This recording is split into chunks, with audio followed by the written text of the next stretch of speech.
지금 어떤 시즌인가 지난번에 봤죠. 오매를 세는 시기다. 초실절에 열매를 드리고 그리고 하루하루 카운팅하는 그 시간인데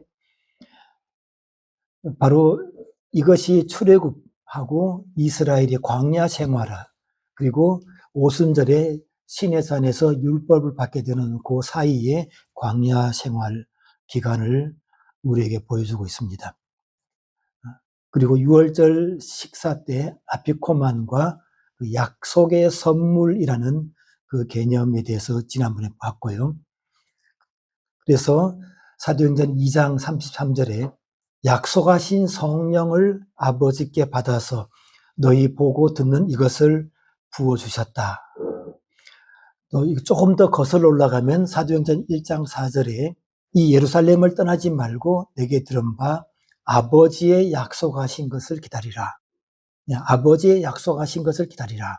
그보다 조금 더 올라가면은 예수님께서 십자가에 달리시고 그리고 부활하신 후에 볼지어다 내가 내 아버지의 약속하신 것을 너희에게 보내리니. 그런데 이 약속하신 성령 또 내 아버지의 약속하신 것, 아버지의 약속하신 것, 이런 말들을 보면은 언제부터 약속하신 것일까라는 의문이 들어요. 흔히 제가 잘못 들었는지 모르겠는데 제가 청소년 때 이런 식의 설명을 주일학교 선생님한테 들었던 것 같아요. 그 성부 하나님의 시대가 있고, 그리고 성자 예수님의 시대가 있고, 그리고 오순절부터 성령의 시대다. 이렇게 해서 어린 마음에 그런가 했었어요. 이거 아니죠. 바로 창조 때부터 성령께서 이미 함께 계셨습니다. 창세기 1장 1절 태초에 하나님이 천지를 창조하시니라. 바로 이어서 2절입니다. 땅이 혼돈하고 공허하며 흑암이 깊음 위에 있고 하나님의 영은 바로 성령이잖아요. 성령은 수면 위에 운행하시니라. 이미 창조 시작 때부터 성령 하나님은 함께 계셨습니다.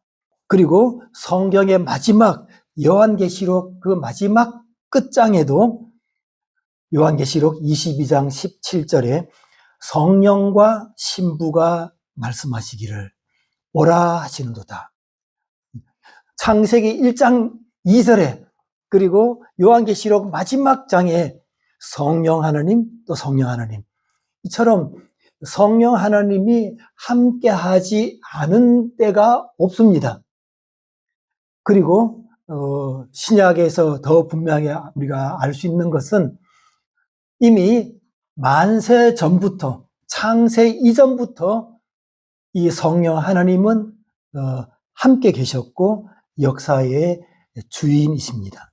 바로 이 성령 하나님이 성경의 첫 장부터 마지막까지 주인공이신데 아버지의 약속하신 것은 예수님 때 이르러서 비로소 약속하신 것이 아니라 이미 창조 때부터 약속하셨다는 것을 우리는 알 수 있습니다.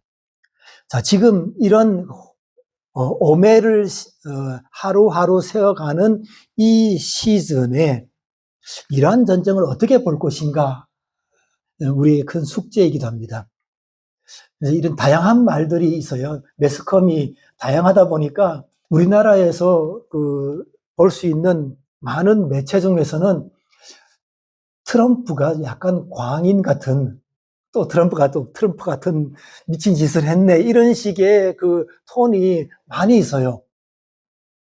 막 종잡을 수 없다든지 뭐 트럼프가 위기에 몰린다든지 이런 이야기들이 많이 있는데 그래서 전쟁이 언제 끝나나 이거 유가도 자꾸 올라가고 물가가 비싸지고 살기 힘들어지는데 빨리 전쟁을 끝났으면 어떻게든지 전쟁을 끝났으면은 그런데 한국 땅에 와 있는 이란 사람들이 간절하게 원하는 것이 있어요. 이렇게 전쟁을 끝나서는 안 된다. 여기까지 왔는데 이렇게 전쟁 끝나면 어떡하자는 말이냐. 이제 그런 화소연을 보면서 입장을 한번 바꿔놓고 생각해 보자. 우리가 6.25 전쟁 때 전 세계에 별로 관심이 없이 뭐 전쟁 있나 보다 각기 살기에 바빴다면은 그 유엔군이 참전하지 않았다면은 그리고 낙동강까지 쫙 밀렸을 때 한번 대충 끝내자 이래서 끝냈다면은 우리 역사가 어떻게 됐을까? 생각만 해도 아찔합니다. 우리한테는 그게 정말 절실한데 입장 바꿔놓고 일하는 사람들 야 물가 자꾸 올라가니까 대충 끝내자 이렇게 할 수 있는 것인지 선악의 최종 판단은 주님께서 하실 일입니다. 가끔 뭐 누가 옳으냐 그러냐 그것 때문에 막 싸워요. 트럼프가 잘했느냐 잘못했느냐. 최근에는 그 이스라엘이 폭격을 잘못하고 또 민간인을 학살했다고 특히 이제 약간 이제 좌쪽 그 언론에서 엄청 때립니다. 그 예수 십자가상 그 내리치는 거 혹시 보셨어요? 예. 그것 때문에 완전히 발칵 뒤집혀가지고 뭐 이스라엘이 완전히 궁지에 몰렸죠. 이스라엘이 완전히 학살한다고 막 떠듭니다. 그런데 지금 누구 편을 드는 건 아닙니다. 뭐 공정하게 보자면은 그래서 몇 명 죽었는가, 얼마 동안 그런 끔찍한 일이 있었는가. 그런데 지금 이란은 49년 동안 지금 이 일이 벌어지고 있고 자국민을 상대로 그렇게 학살을 하고 있는 악한 정권이란 말입니다. 여기에 대해서는 그동안 아무 소알이 없다가 미국이 폭격 잘못한 거 가지고 막 떠들기도 합니다. 그래서 빨리 전쟁 끝내라고. 이렇게 하니까 너무 정치적인 색깔이 드러나는 것 같아서 죄송합니다만은, 하여튼, 이란에 그 억압받고 있는 그 시민들, 인간의 기본적인 생존권까지 그 위험에 놓여 있는 그분들을 생각해서 우리가 좀 우리도 그랬잖아요. 우리도 6.25 전쟁 때 그 어려움을 겪었는데, 자, 중요한 것은 이 전쟁의 끝나면은 어디로 갈 것인가? 분명히 우리가 알 수 있는 것은 전쟁 이전의 그 시대와 그런 질서는 더 이상 아닐 것 같아요. 이미 세계 질서가 많이 바뀌었습니다. 이렇게 새로운 지평으로 세계 역사가 이제 흘러가고 있는데 여기에서 우리가 관심을 둬야 될 것은 오늘 본문의 내용과 마찬가지로 가난한 자, 그리고 마음이 산산조각 난 자, 포로된 자, 갇힌 자, 슬픈 자에 대한 관심을 우리는 계속 가져야 되겠다 하는 마음입니다.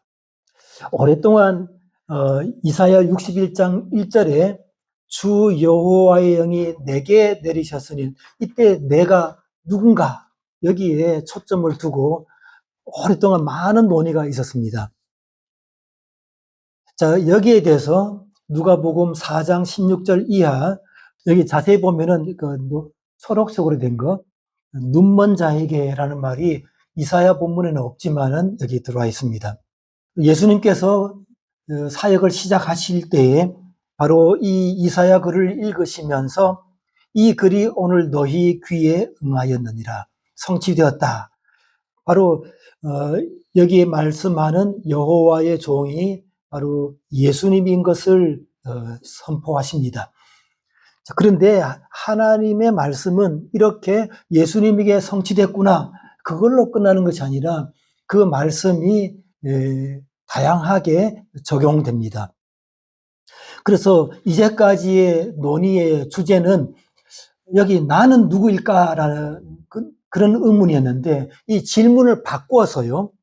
주의 영이 내리셨을 때, 주의 영이 내 위에 있을 때 어떤 일을 하게 되는가? 이렇게 질문을 한번 바꿔봅시다. 무슨 일을 하게 되죠? 가난한 자에게 아름다운 소식을 전하게 되고요. 마음이 상한 자를 고치게 되고, 포로된 자에게 자유를 선포하고, 갇힌 자에게 노임을 선포하게 됩니다. 이것이 성령이 내 위에 있을 때에 하게 되는 행동들이. 이제 이 구체적인 일을 우리는 역사 속에서 그 실제 예를 보게 됩니다. 조선 말에 그 조선이란 사회는 다시 역사를 보면은 참으로 비참했던 사회였던 것 같아요. 그 조선 왕조실록 그것을 이렇게 정리해 놓은 책을 보는데 조선 4대부들의 두 얼굴 이렇게 해서 앞에서는 우국청정이고 돌아서면 탐관오리고 국가는 위기인데 화별장 세우는 4대부의 낙원이다. 국가 최고의 가치관은 허례허식이다. 제사와 행사로 날이 새고 해가 진다. 조선의 국력이 소진한 이유, 그리고 인조가 죽었을 때 그때가 6월 달쯤 됐다 그래요. 한여름에 장례도 못 치르고 시신에서는 뭐 썩은 냄새 나고 그러는데 서로 그 예를 두고 그 조정해서 공방하는 분이라 5개월을 끌다가 그 11월쯤 돼가지고 장례를 치렀다 그래요.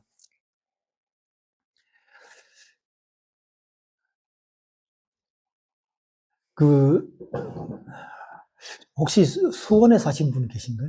그 수원이 효도의 도시라고 이렇게 알려졌어요. 그게 바로 수원에 있는 윤릉, 건릉 거기에 정조의 아버지 되는 그 사도 제자인가요? 그 뒤주 안에 갇혀서 그 아버지를 이렇게 해마다 찾아뵙는 그것이 효도의 환영합니다.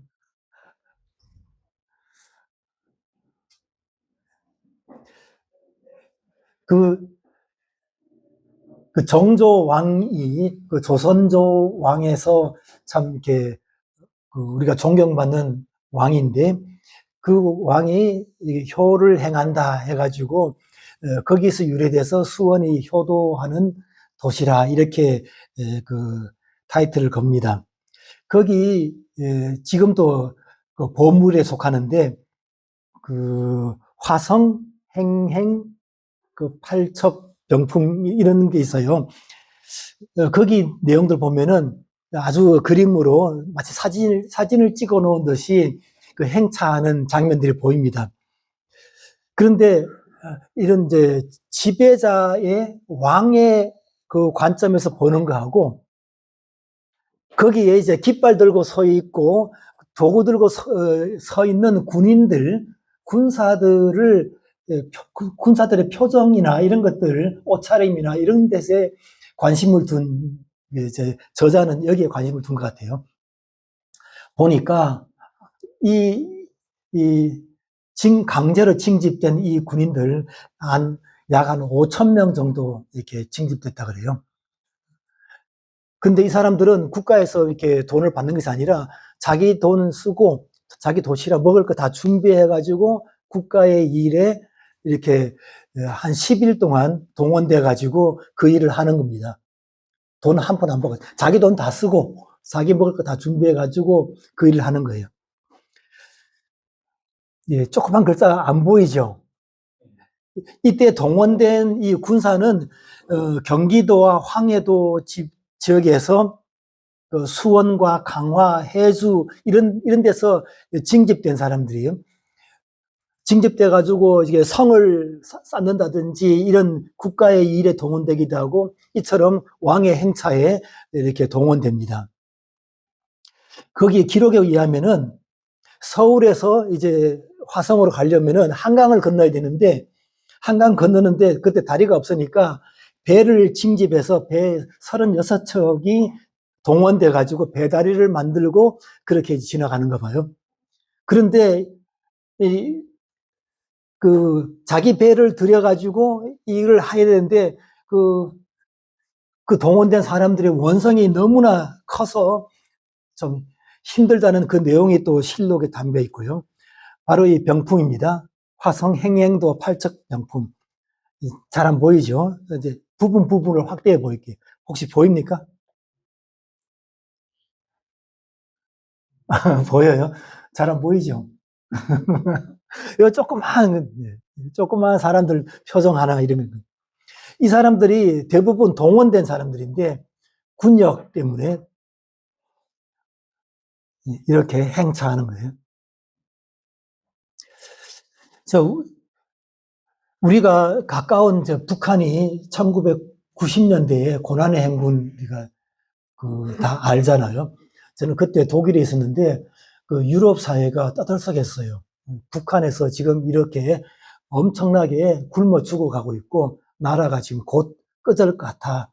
그리고 그때 막 이제 유럽에서 그 기사가 막 나고 시끄러니까 실제 북한은 아닌데 조선족 사람들이 나 북한 사람이요 하고 뭐 엄청나게 유럽으로 왔어요. 그래서 뭐 제가 있던 그 독일 도시에도 자칭 북한이라고 하는 그 중국 사람들이 와가지고 한국말 하니까 그래서 그 교회 다니는 청년 집사님이 그 통역으로 차출돼 가지고 이제 그 국가에서 독일 정부에서 그 아르바이트 치고는 돈을 많이 줘요. 그러니까 그거 하면서 이제 하는데 딱 들어보면 안 돼요. 이게 북한 말인지 중국 말인지. 그런데 뭐 나중에 막 수천 명씩 수만 명씩 막 중국 사람들이 북한 사람이라고 막 몰려드니까 이제 그 독일 정부에서도 이게 진짜 북한 사람인지 중국 사람인지 갈아야 되니까 그 심사 기간이 꽤 오래됐어요. 그래서 자기들끼리 제가 있던 교회에 거기 수용소라기도 좀 그렇고 일단 수용소는 아니고 일반 가정집들을 이렇게 빌려가지고 거기에 이 사람들을 한꺼번에 이제 거기 임시로 머물게 하고 거기에 일부 어떤 사람이 이제 교회에 나오게 돼가지고 연결돼가지고 거기 소위 자칭 탈북자들 나중에 알고 보니 다 중국 사람이에요. 탈북자 한 사람도 없었어요. 수십 명이 되는 이 집에다 주택 한 군데 가면 한 열댓 명 있고 또 다른 데 가면 열댓 명 있고 뭐 이렇게 해서 그때 거의 제가 섬기던 교회가 한 120명쯤 되는데 한 50명 가까이가 소위 자칭 탈북자들이었습니다. 그러면 굉장히 많았어요. 나중에 친해져 가지고 늘 이제 우리가 예배 마치고 식사를 하는데 늘 얻어먹으니까 자기들도 좀 해보겠다고 해가지고 한번 해보시라고. 그래서 이게 구역을 나누어서 돌아가긴 2달에 한 번씩 돌아오는데 이 조선족이 끼어드니까 돌아가는 게 굉장히 이제 여유있게 4달에 한 번씩 들어요. 이분들은 본인들이 할 게 없다 그러면서 일주일 내내 독일 정부에서 받은 구호품 가지고 뭘 만들어요. 그때가 이제 4월쯤 됐는데 들에 가서 민들레를 막 뜯어가지고 민들레 무침, 민들레 김치, 민들레 전 하여튼 들에 나가가지고 별거 다 뜯어가지고 이렇게 차려오더라고요. 참 일이 좀 세긴 샜는데 그때 고난의 행군이 굉장히 심각했습니다. 그런데 역사를 보니까 우리가 가장 존경한다는 세종 때조차도 그 북한의 고난의 행군 못지않은 그런 굶주림과 기아가 아주 많았던 것 같아요. 그래서 제목이 굶어 죽고 병들어 죽다 망한 나라. 책 제목이래요. 이게 바로 조선입니다. 해마다 수만 명씩 굶어 죽는 시체 왕국이라고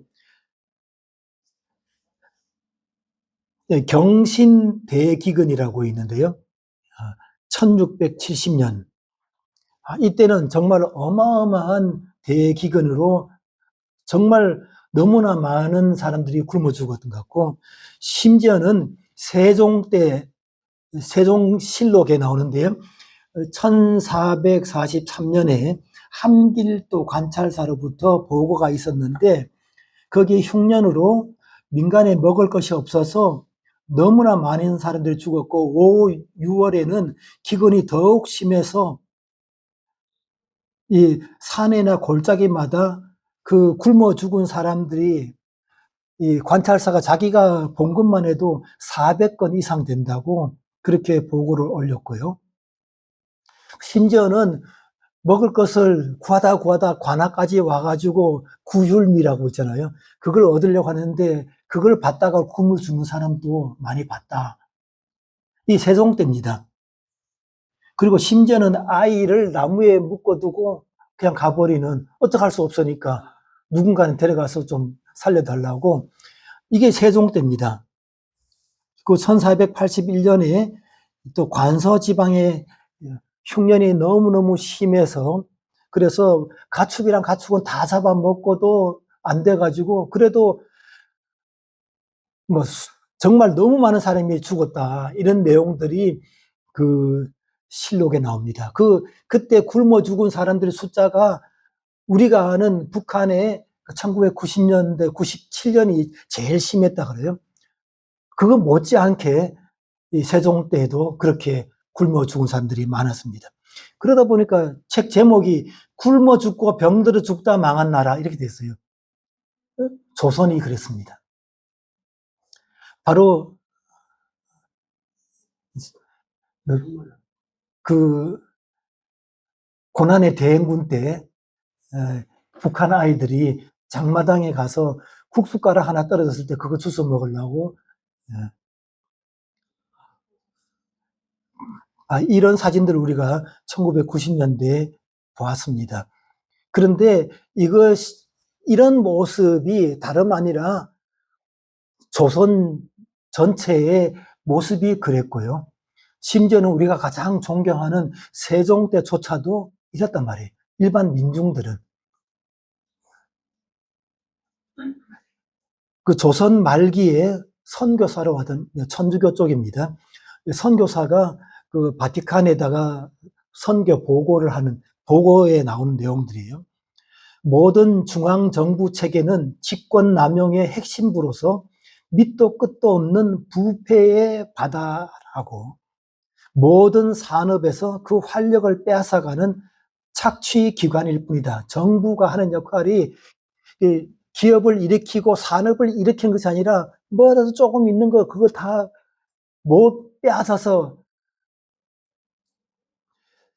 그 관직과 재판의 판결은 마치 상품처럼 사고 팔 수 있으며, 정부는 빠른 속도로 쇠퇴해 있기 때문에 오직 뇌물만이 살아남을 수 있는 원리가 되고 있다. 조선의 정부는 도둑질을 위한 장치에 불과하다. 이렇게 보고서를 올리고,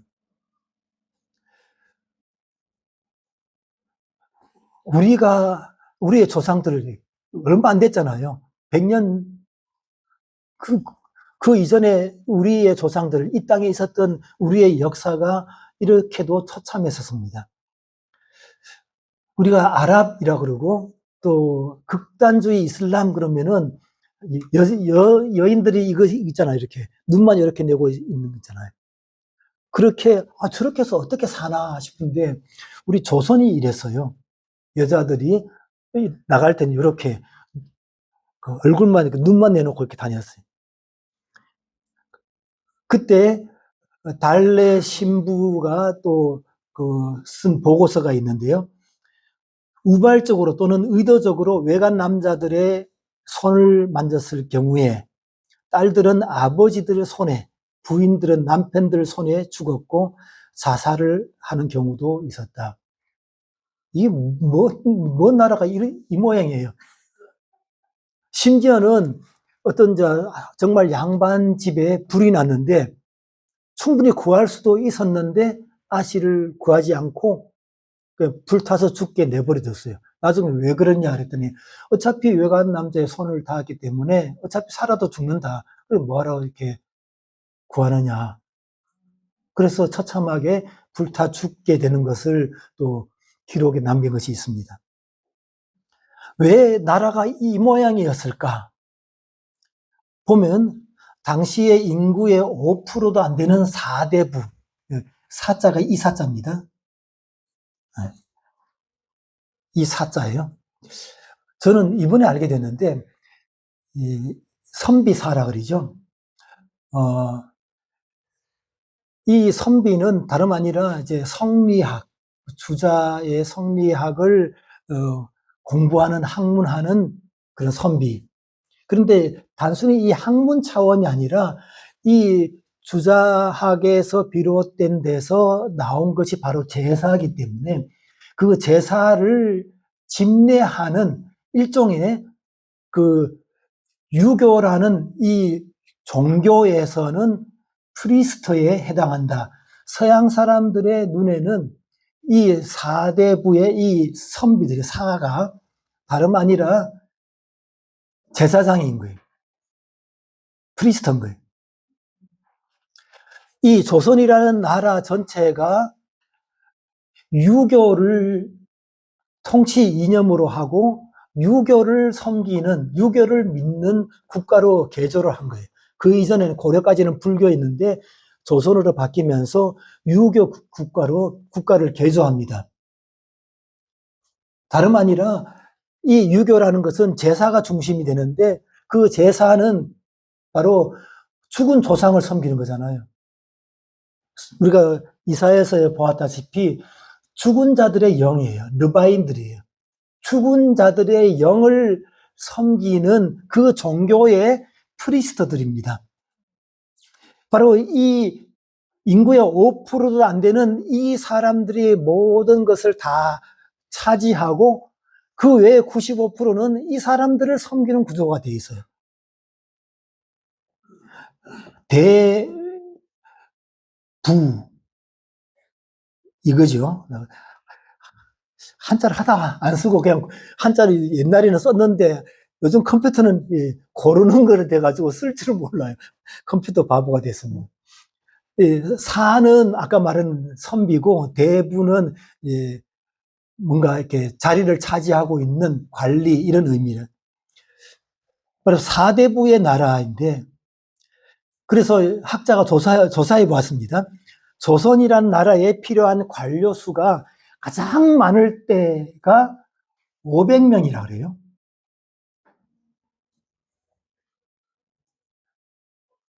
그리고 평균 잡아서 이거를 그 나라가 굴러가는 그 공무원 수를 그러니까 국가에서 주는 녹봉을 먹는 그 관리들을 따지면은 군수 무슨 뭐 그 각종 정부 부처의 공무원들 300명이면은 이 나라가 돌아갑니다.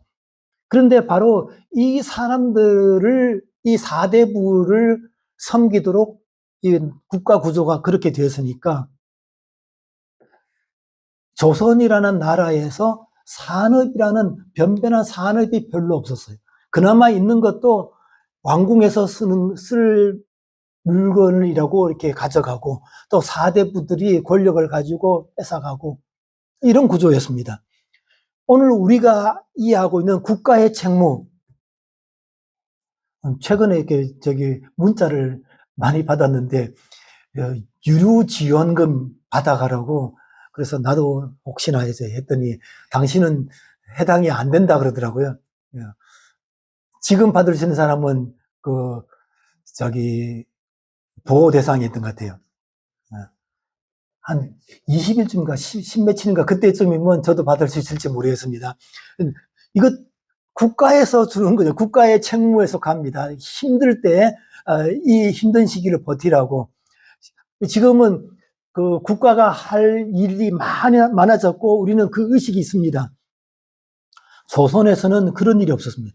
산업도 없었고 세금이라 그러면은 우리가 이해하는 세금은 소득이 있을 때 그리고 소득 중에서도 소득이 있고 자기의 생존에 필요한 것들을 쓰고 남은 것이 있을 때 세금을 하는 건데 먹고 살기에도 부족하고 심지어는 자기 먹을 것도 없는데 뺏어가요. 혹시 제가 올린 그 꼭 보라고 한 그 동영상 다 보셨습니까? 어, 예, 거기 뭐 끔찍한 이야기 나오잖아요. 그 제가 초등학교 때 임꺽정이라는 소설을 읽었는데, 임꺽정 그때는 좀 신기해서 읽었는데 지나고 보니까 그때 그 조선 말기잖아요. 조선 말기에 어떤 사회의 그 모양을 간접적으로 이렇게 대했던 것 같아요. 그때 그 군포라고, 그 군포가 거의 요즘에 현금처럼 그렇게 쓰이는 것을 제가 느꼈어요. 이 군포가 뭔지 나중에 알게 되는데, 그 군역을 이제 성인 남자는 군역을 해야 되는데 군역에 안 나가면은 이제 군포를 바치게 되고, 그리고 이거는 이제 그 군역이 굉장히 나중에는 조선 후기에 서민들의 착취하는 아주 중요한 그 통로가 되기 때문에 너무 힘들어 해가지고 이 군역 때문에 말썽이 많았어요. 그 임꺽정에도 그 내용이 나오더라고요. 초등학교 때 한 10살쯤 때 읽은 건데 아직까지 기억나요. 예, 군포가 막 그렇게 군포를 주고받고 막 이렇게 하는 걸 보고 봤어요. 그런데 어떤 그 누구죠? 정약용이 정조가 죽고 나서 자기 그 전라도 그 어디죠? 그 귀양 가서 거기서 그 애절량이라는 그 시를 쓰게 되는데 거기에 대한 내용이 나옵니다. 어떤 집에 정말 힘들게 근근히 살아가고 있는데 군포를 내라 그러는 거예요. 그런데 남편은 이미 죽고 없고 시아버지 거, 돌아가신 시아버지 거, 아직 이게 그 리스트에 있으니까 내라고 빼앗아 가고, 이제 그 뭐, 며칠, 50일 됐나요? 하여튼 뭐, 그런데 아기 있는데, 그 아기도 남자아이라고 이름이 올랐다고, 그것도 뺏어가고, 먹을 것도 없는데 뺏어가고, 마지막 남아있는 소를 그냥 끌고 가버리고, 그렇게 착취당하다가, 그걸, 보다 못한, 이제 남자들이 그걸 이제 잘라버리고 차라리 남자 고시를 안 하는 게 낫겠다. 막 그런 내용들, 조선의 그 사회 모습을 그런 시를 통해서 보게 됩니다. 이 조선 전체의 평균 수명이 23살이라 그래요.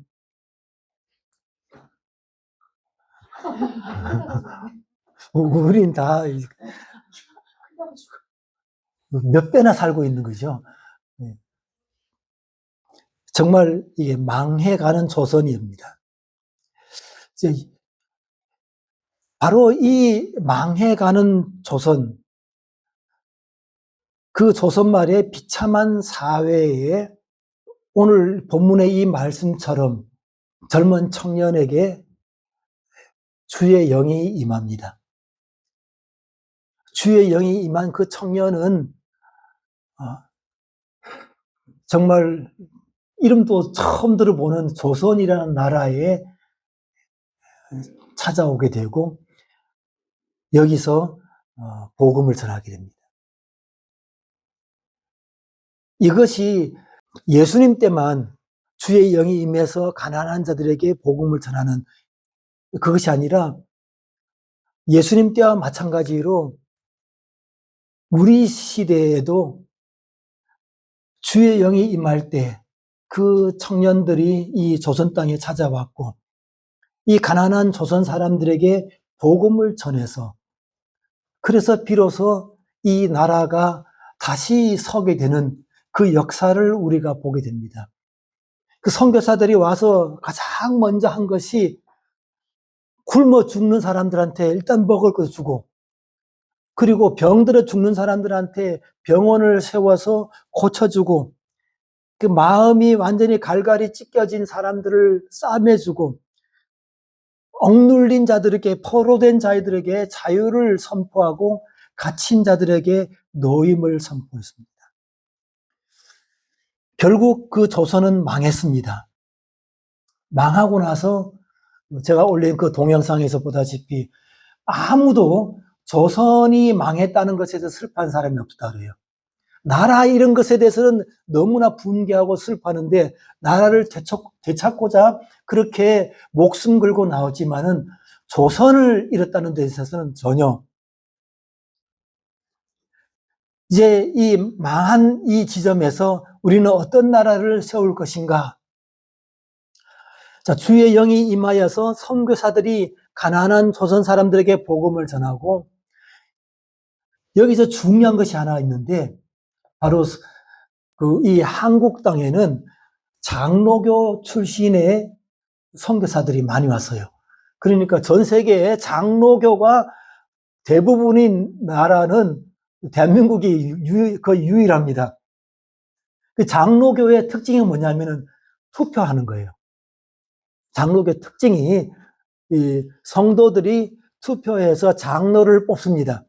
그리고 그 장로를 통해서 목사를 청빙하고, 이 사람들은 생전 처음으로, 이 사람들이 생전 처음일 뿐만 아니라 우리나라 한민족 처음으로 투표라는 것을 해보는 것이. 그래서 이 투표를 통해서 민주주의라는 것이 무엇인가를 배우게 되고, 결국에 이런 흐름을 통해서 대한민국이 시작됩니다. 여기서 저는 좀 생각해 봤어요. 그 인과 민의 차이. 그 중국 원래 이름이 뭔지 혹시 아세요? 중화인민공화국. 이게 위에 동네는 뭐라 그러죠? 조선 인민이에요. 그 역사적으로 보면 인은 그 성 안에 있는 하층민들, 그 사대부 빼놓고 나머지 그 사람들 인이고, 민은 그보다 못한 그 성 밖에 있는 버려진 사람들, 그 사회의 가장 밑바닥 사람들이 바로 민이라고, 인하고 민을 구분할 때 그렇게 구분했다 그래요. 그런데 우리나라 이름이 민국이에요. 물론 여기 배경에는 중화민국이라는 이제 타이베이 그 배경이 있긴 하지만은 왜 인민이라는 말 쓰지 않고 민국이라고 했을까? 거기에는 이 나라를 처음에 설계하고 세울 때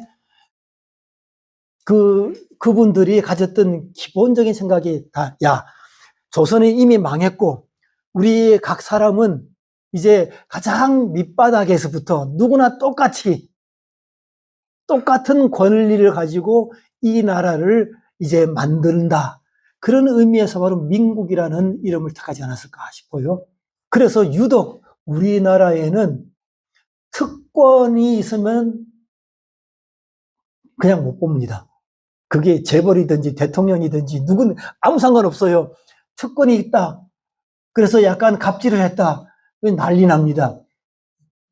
우리 대한민국이라는 사회는 특별하게도 영국만 해도 귀족이나 뭐 이렇게 이런 사람들 뭐 이렇게 존경하고 뭐 우선하고 이런 분위기가 좀 있어요. 아주 뭐 명문 대학에도 기부 많이 하면 들어갈 수 있는 그런 루트도 있고 그걸 당연하게 받아주는데 한국에는 그랬다가 난리 납니다. 큰일 나요. 우리는 다 똑같이. 우리는 그래서 우리 민국을 시작할 때 모두가 평등하고 모두가 이제 밑바닥에서 똑같이 이렇게 민주주의를 시작하는 나라를 세웁니다. 그리고 저는 이걸 볼 때마다 가슴이 뭉클해요. 우리 애국가에 하나님이 보호하사 우리나라 만세. 어떻게 이런 신앙 고백이 들어있을까? 그리고 우리가 늘 명심해야 될 것이 이 대한민국이 처음 시작되고 이제 법률을 구성하는 그 재헌국회가 열렸을 때 그때 첫 모임에서 1차 회의록이 있는데 그것이 기록에 남아 있습니다. 그때 임시의장인 이승만 박사가 의장식에 등단하고 전 국회의원들에게 먼저 하나님께 기도하자고 제의하고 그 당시 목사님이었던 이윤영 의원이 기도합니다. 이때 이승만 박사님이 이렇게 이야기합니다. 지금 이렇게 나라를 시작하게 된 것은 사람의 힘만으로 된 것이라고 우리가 자랑할 수 없을 것입니다. 그러므로 하나님께 감사를 드리지 않을 수 없습니다. 그리고 이제 기도하자 그러고, 그래서 모든 국회의원이 일어나서 함께 기도합니다.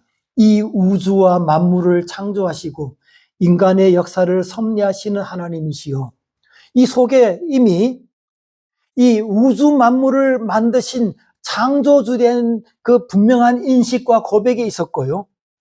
그리고 인간의 역사, 이 역사를 주장하시고 이 세계 역사를 섭리하셔서 오늘 이 대한민국이 시작하게끔 하시는 그 하나님의 섭리를 분명하게 고백하고 그 하나님의 영광을 이렇게 공표하고, 그것을 바로 이 고백으로 기도를 시작합니다. 오랜 세월 동안 이 민족의 고통과 호소를 들으시고, 그리고 이 기쁜 역사적 기쁨의 날을 이 시간에 우리에게 오게 하신 것은 바로 하나님의 섭리입니다 라는 것을 세계 만방에 확실하게 보여주는 일입니다. 옛날 말이라 조금 어려워요. 제가 기도를 이렇게 했는데, 이 한마디 한마디가 정말 어떻게 이 나라가 시작되었고 하나님의 그 구체적인 역사 섭리에 대한 그 고백이 담겨 있습니다. 또 이 땅의 마귀의 권세가 확대되지만은 하나님의 거룩하신 영광은 이 땅에 오지 않을 수 없습니다. 반드시 오고야 맙니다라는 그런 내용이죠. 저희들은 성스럽게 하나님께서 택했다는 것이요. 그래서 민족의 대표가 되어서 이 자리에 있는데 우리는 정말 보잘것없고 무력한 종들입니다. 그러니까 하나님께서 지혜를 주시고 또 이런 것들을 주셔서 이 일을 잘 감당할 수 있도록, 마지막으로 역사의 첫 걸음을 걷는 오늘 우리의 모든 기쁨과 감격에 넘치는 이 민족적 기쁨을 다 하나님에게 영광과 감사를 올립니다. 주 예수 그리스도의 이름 받들어 기도합니다. 이것이 우리나라 대한민국의 시작이었습니다. 너무나 놀랍지 않습니까? 이렇게 시작된 나라, 그것은 바로 성령이 그 청년들 마음에 임했을 때 그 성령이 임한 그들이 전혀 한 번도 가보지 못한 이 조선에 와서 가난한 자들에게 복음을 전하기 위해서 오로지 그 한 목적으로 와서 성령이 임한 사람들이 하는 일입니다. 그들을 통해서 이 대한민국이 시작된다는 것을 우리가 바로 그 증인들이잖아요. 그래서 우리가 지금 이 풍요를 느끼고 이 자유를 누리고, 안 그랬으면 여러분도 지금 이렇게 하고 다녔을 거예요. 제가 한번 이렇게 만졌다가는 어떻게 된다고요? 죽어요. 그런 시대에 살 뻔했습니다. 지금 아프가니스탄이나 이란이나 이런 50년 전에 우리가 그랬을 뻔했어요. 지금 우리가 이렇게 평균 나이 23살인 나라에서 그 몇 배에 2배, 3배쯤 살고 있잖아요. 바로 그 은혜의 결과가 바로 우리지 않습니까? 우리가 이렇게 살아있다는 것 자체가 하나님의 은혜, 그 은혜의 역사를 바로 증거하는 증인들일 줄 압니다. 대한민국은 신앙 고백과 감사와 기도로 시작된 나라입니다. 그것도 예수의 이름으로. 아멘. 이것을 생각할 때마다 이 나라를 사랑하게 되고, 이 나라를 위해서 정말 애국가를 부를 때마다 하나님이 보호하사 우리나라 만세, 그런 것을 우리가 수시로 느끼게 됩니다.